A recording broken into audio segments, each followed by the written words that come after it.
the governor house. Please remember, you cannot neglect the Calcutta police and West Bengal police.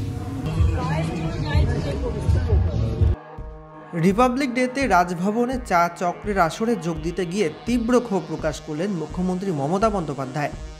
রাজভবনে অনুষ্ঠানে প্রতি বছরই কলকাতা পুলিশের band আসে, তবে এবারে তাদের ঢুকতে দেওয়া হয়নি বলে অভিযোগ ওঠে।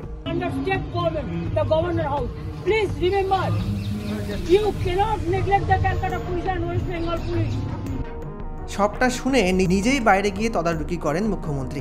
সঙ্গে যান স্বরাষ্ট্র সচিব, মুখ্য সচিব। যেখানে ব্যান্ডকে আটকানো হয়েছিল বলে অভিযোগ, সেখানে পৌঁছে যান মুখ্যমন্ত্রী। তারপরে রাজভবনে অফিসারদের সঙ্গে কথা বলে ব্যান্ডকে নিজেই ঢোকান মমতা। ঘনিষ্ঠ মহলে মুখ্যমন্ত্রী জানান, কলকাতা পুলিশের এলাকাতেই রাজভবন, সেখানে কলকাতা পুলিশের ব্যান্ডকে কেন আটকানো হলো সেই ঘটনা চরম নিন্দনীয়।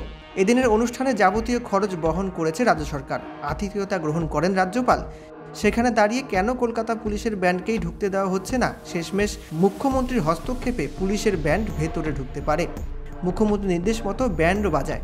যদিও গোটা ঘটনা নিয়ে রাজভবন সূত্রের দাবি, গেটে ভুল বোঝাবুঝির কারণেই এমনটা হয়েছিল।